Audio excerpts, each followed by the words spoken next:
January 1945, Eastern France, the Colmar Pocket.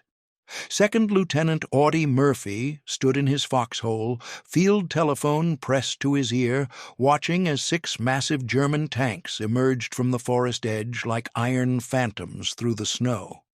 Behind them, more than 250 white-clad infantry soldiers advanced across the frozen field toward his position.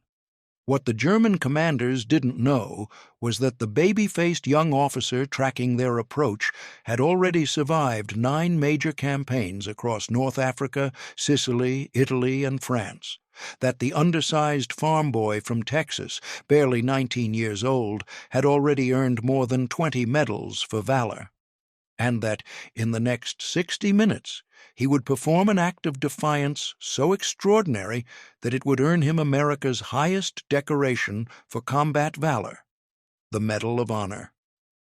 This is the story of how a sharecropper's son, who was too small for the Marines, became the most decorated soldier in United States history. How a teenager who picked cotton for $1 a day transformed into a warrior who would face impossible odds without flinching, and how one man's refusal to surrender would save an entire company from annihilation. The path to that frozen field began not with dreams of glory, but with hunger, poverty, and the desperate need to escape. Hunt County, Texas, 1925.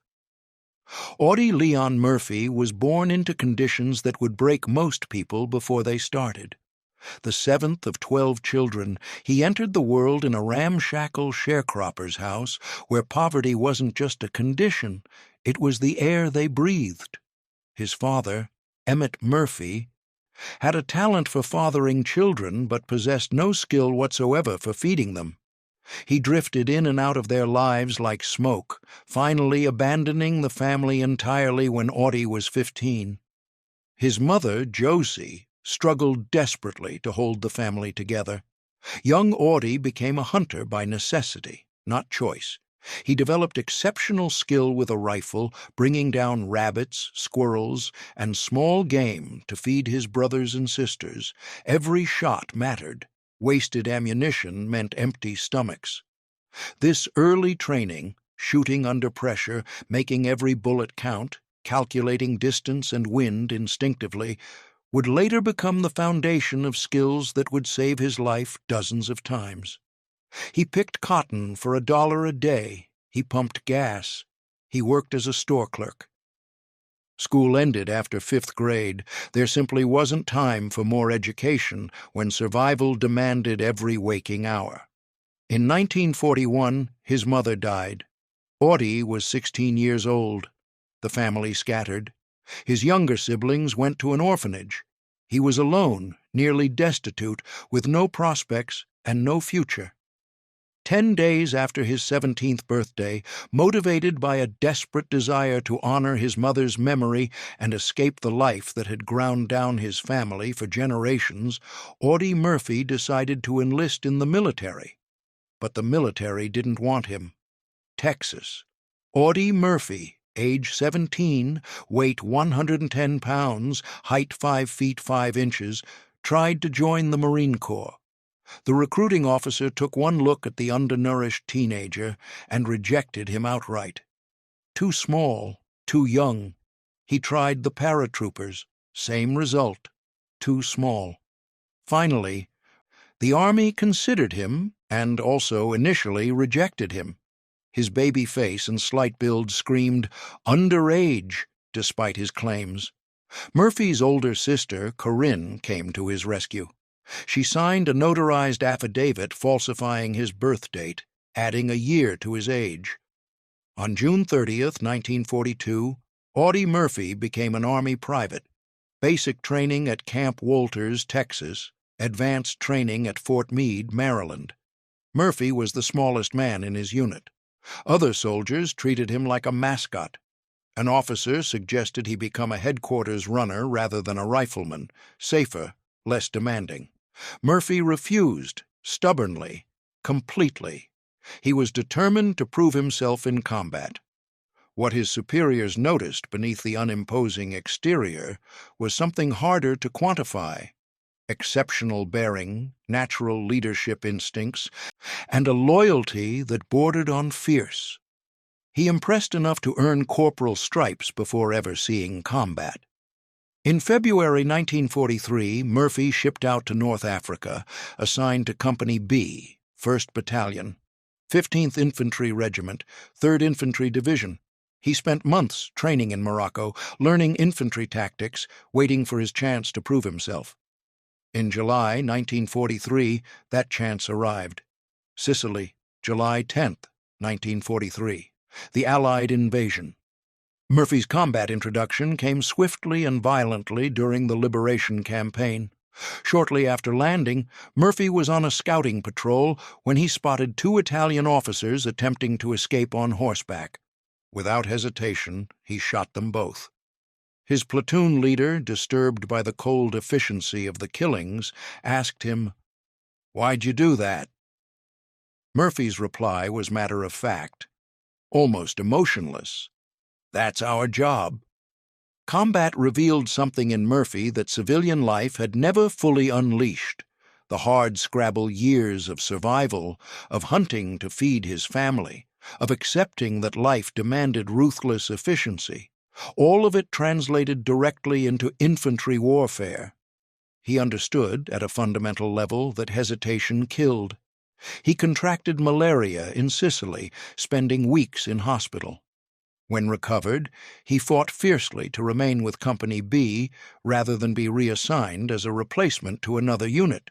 His company was his family now. He would not abandon them. September 1943, the Italian mainland, Salerno landings.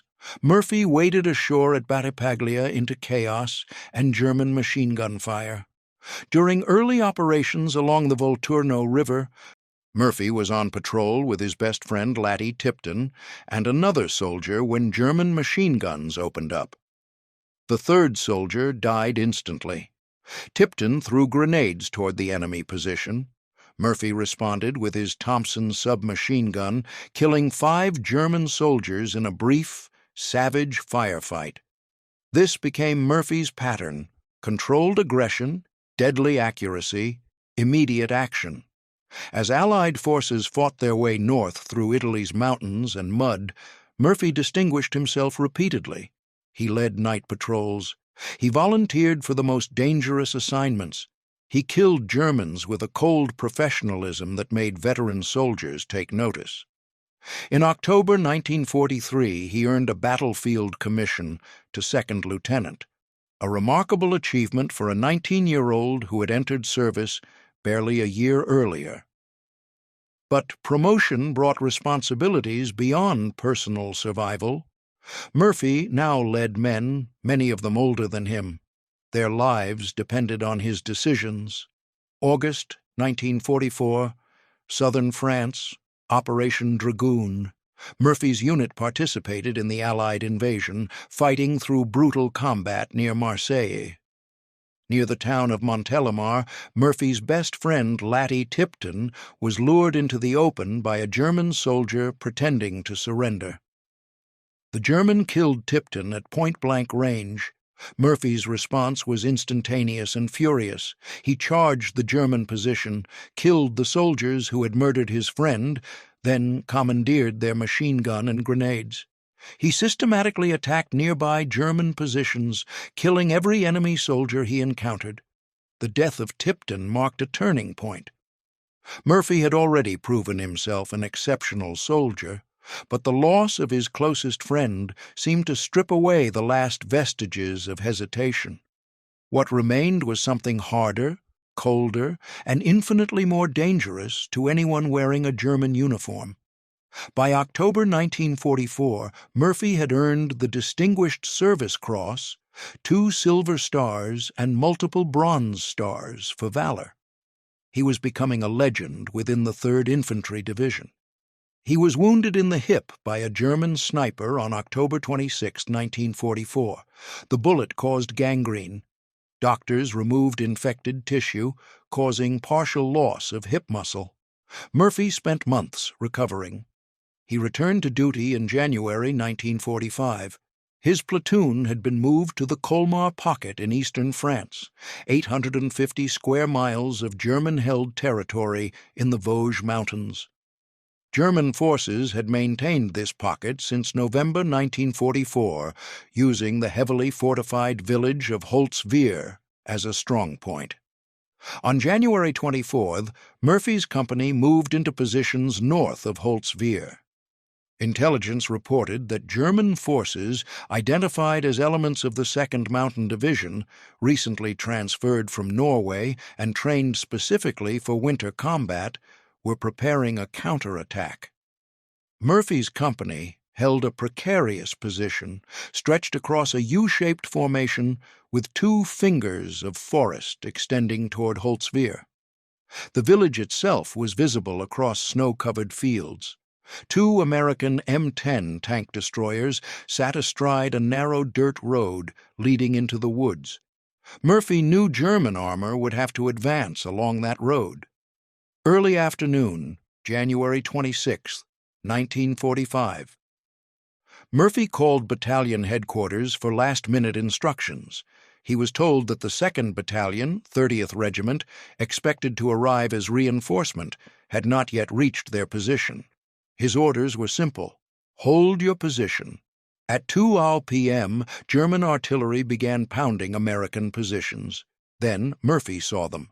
6 massive tanks advancing from Holtzwihr, followed by wave after wave of white-clad infantry, more than 250 soldiers emerging from the forest edge, like ghosts against the snow. The 6 tanks were Mark 6 Tigers or possibly Jagd Panther tank destroyers, formidable German armor designed to crush defensive positions. The 250 infantry soldiers were veteran mountain troops, trained for exactly this kind of winter assault. Murphy's company consisted of perhaps 40 men, exhausted from weeks of continuous combat. Holding a thinly defended position against overwhelming force, Murphy immediately understood the tactical situation. His men were about to be annihilated.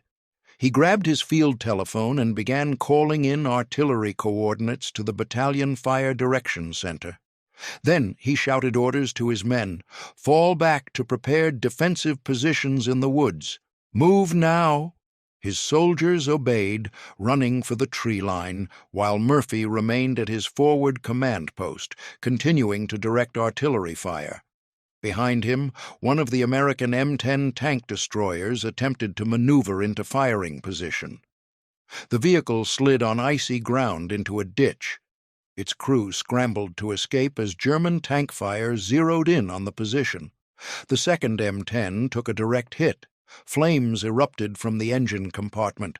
The vehicle's crew abandoned it immediately, running for the woods as ammunition inside began to cook off.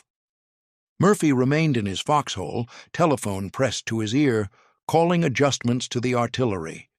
Within seconds, American 105mm shells began crashing down between him and the advancing Germans, creating a curtain of explosive steel that slowed, but didn't stop, the enemy advance. German infantry began working their way through the artillery barrage, using shell craters for cover, advancing steadily toward Murphy's position. Murphy emptied his M1 carbine at the nearest enemy soldiers. The light rifle was never designed for extended combat. It was intended for officers and rear echelon troops, not sustained firefights. His ammunition ran out quickly. The German infantry was now less than 100 yards away. Murphy could see their faces, could hear their shouts over the artillery explosions. Behind him, the burning M10 tank destroyer sat engulfed in flames. The vehicle was a death trap, loaded with high-explosive shells and ammunition that could detonate at any moment, creating an explosion that would kill anyone nearby. Murphy looked at the burning tank destroyer. Then he looked at the advancing Germans. Then he made a decision that defied all rational calculation of survival. He grabbed his field telephone and climbed onto the burning M10. The M10 tank destroyer, formerly designated as the 3-inch gun motor carriage M10, was built on a modified M4 Sherman chassis. It mounted a 76.2 mm main gun in an open-topped turret, allowing for 360-degree traverse, but leaving the crew exposed to artillery, grenades, and small arms fire. Most critically for Murphy's purposes, the M10 carried a secondary weapon mounted on the rear of the turret, a Browning M2HB 50 caliber heavy machine gun for anti-aircraft defense and engaging enemy infantry. The M2HB was, and remains, one of history's most effective heavy machine guns. Firing 50 caliber bullets at 450 to 550 rounds per minute, it could penetrate light armor, destroy vehicles, and devastate infantry at ranges exceeding 1,000 yards. Each bullet carried enough kinetic energy to tear through multiple human targets. The M10 carried 300 rounds of 50 caliber ammunition in 50-round boxes stored under the vehicle's subfloor. Murphy climbed onto the burning tank destroyer, flames licking up around the engine compartment, heat radiating through the metal turret, and seized the 50 caliber machine gun. From his exposed position atop the M10, Murphy had clear fields of fire across the entire approach. The Germans, seeing a single officer manning a machine gun on a burning vehicle, initially couldn't comprehend what they were witnessing. Then Murphy opened fire. The sound of a 50 caliber machine gun is distinctive, a deep hammering roar that drowns out nearly everything else on a battlefield. Each round, leaving the barrel, carries massive destructive force. Murphy's first burst caught the advancing German infantry in the open. Soldiers fell, others dove for cover. German tank commanders, recognizing the threat, began directing fire toward the burning M10. Tank shells exploded around Murphy's position. Shrapnel whined through the air. One shell hit close enough to shower Murphy with frozen dirt and metal fragments. Murphy adjusted his aim and fired again. Short, controlled bursts, precisely aimed, conserving ammunition while maintaining maximum effectiveness. Over the field telephone, still connected despite the chaos, the artillery commander asked, "How close are the Germans to your position?" Murphy's response became legendary. "Just hold the phone and I'll let you talk to one of them." The Germans were now within 50 yards. Machine gun fire from the advancing infantry stitched across the M10's armor. Murphy felt impacts against the turret, heard bullets ricocheting off metal. The M10 beneath him was an inferno. Flames consumed the engine compartment. Ammunition inside the vehicle was heating to dangerous temperatures. The entire tank destroyer could explode at any moment, a massive detonation of high-explosive shells and propellant charges that would vaporize anyone on or near the vehicle. Murphy kept firing. For over an hour, he stood alone on that burning tank destroyer, exposed to enemy fire from tanks and infantry, flames raging beneath him, and methodically cut down the attacking German force. His marksmanship, honed through years of hunting rabbits to feed his family, refined through months of combat experience, was devastatingly effective. German soldiers attempting to flank his position died before closing the distance. Infantry trying to advance across the open field were caught in concentrated machine gun fire. The German attack began to falter. The white-clad mountain troops, trained for winter assaults, were being shredded by a single soldier who refused to abandon his position. Murphy continued calling in artillery coordinates between bursts of machine gun fire, directing American shells to land among the German formations, creating devastating combinations of explosions and 50 caliber rounds. Then he was hit. A German round struck his leg, cutting through muscle. Blood soaked his trousers.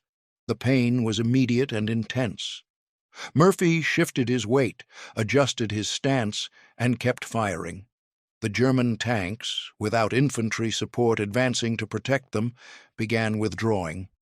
The American artillery was too accurate, the machine gun fire too deadly. The attack was collapsing. German infantry started falling back toward Holtzwihr, dragging wounded comrades, leaving dozens of bodies sprawled across the snow-covered field. Murphy fired until the last enemy soldier disappeared from view. Then, and only then, did he climb down from the burning M10. He had been wounded. He was bleeding profusely. He was exhausted from blood loss and adrenaline crash, but the battle wasn't finished. As Murphy limped back toward the tree line where his company had taken defensive positions, his field telephone went dead, the line finally severed by shell fire.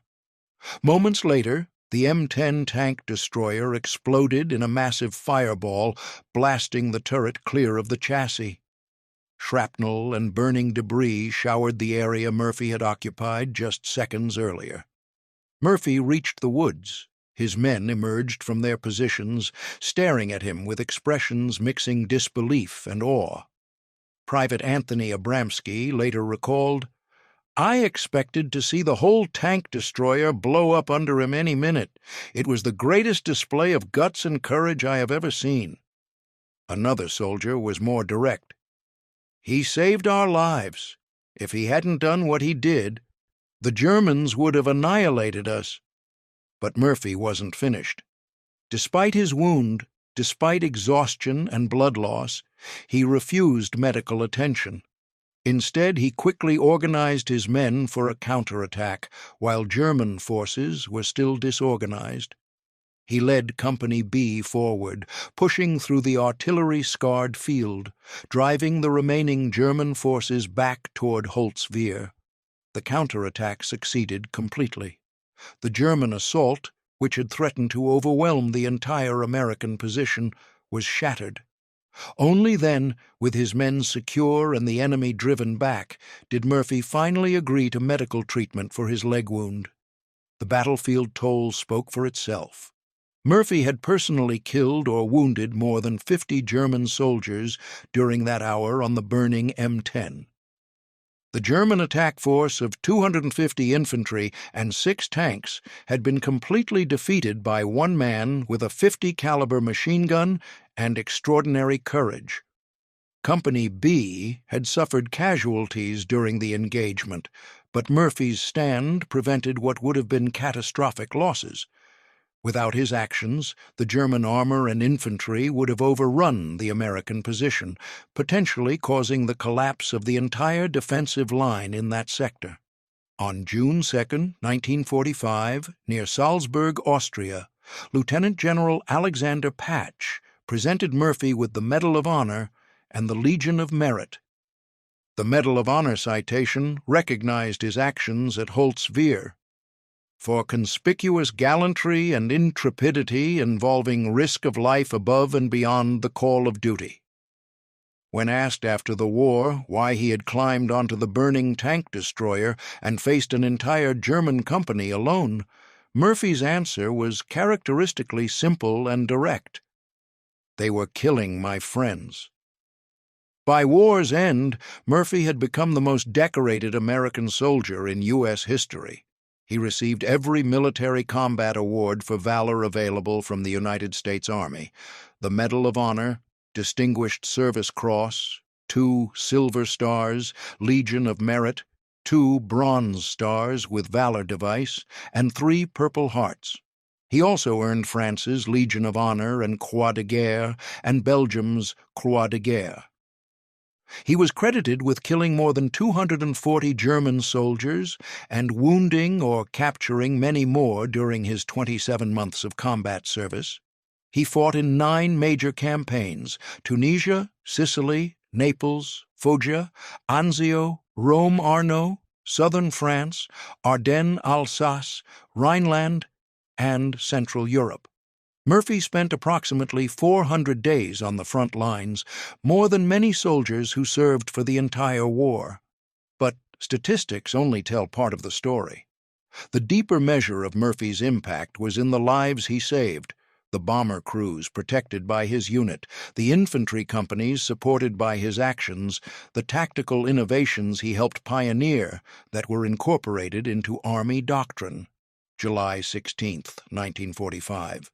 The cover of Life magazine featured a photograph of Second Lieutenant Audie Murphy in dress uniform, smiling slightly, looking far younger than his 20 years.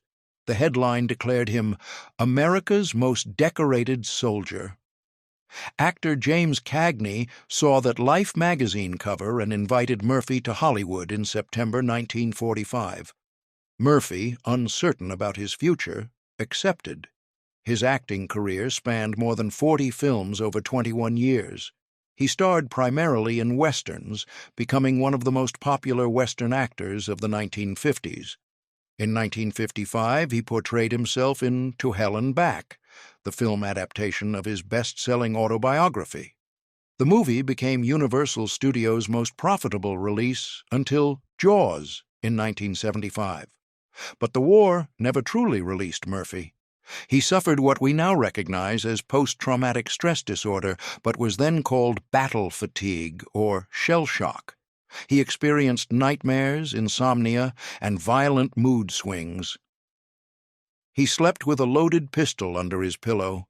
He became addicted to sleeping pills, then locked himself in a motel room to go through withdrawal rather than remain dependent. Murphy was forthright about his struggles, hoping to draw attention to the needs of returning veterans. He advocated publicly for better PTSD treatment and mental health services for combat veterans, advocacy that was decades ahead of its time and ultimately contributed to the establishment of the Audie L. Murphy Memorial VA Hospital in San Antonio, dedicated in 1973. May 28, 1971. Memorial Day weekend. Murphy was a passenger on a private plane flying from Atlanta to Virginia for business meetings. The aircraft encountered thick fog near Roanoke, Virginia, and crashed into a mountainside. Audie Murphy, age 46, was killed instantly. His body was recovered 2 days later on Memorial Day. He was buried with full military honors at Arlington National Cemetery on June 7, 1971. His gravesite, marked by a simple white headstone, he had specifically requested it remain plain, like that of any ordinary soldier, became the second most visited grave in Arlington after President John F. Kennedy. A special walkway was eventually constructed to accommodate the thousands of visitors who come each year to pay respects. 80 years after the Battle of Holtzwihr, the snow-covered field where Audie Murphy made his stand is peaceful farmland. The village of Holtzwihr maintains a memorial at the exact spot where Murphy climbed onto the burning M10. A bronze statue depicts him manning the .50 caliber machine gun facing toward the village. The memorial's inscription reads, "This memorial is dedicated to the soldiers of the 3rd U.S. Infantry Division and the CC-4 under the command of the 1st French Army who liberated Holtzwihr on 27 January 1945 after bloody combat under most trying conditions. It represents the heroic act that Lieutenant Audie L. Murphy of the 15th Infantry Regiment achieved at this site on 26 January 1945 in order to push back an enemy counterattack.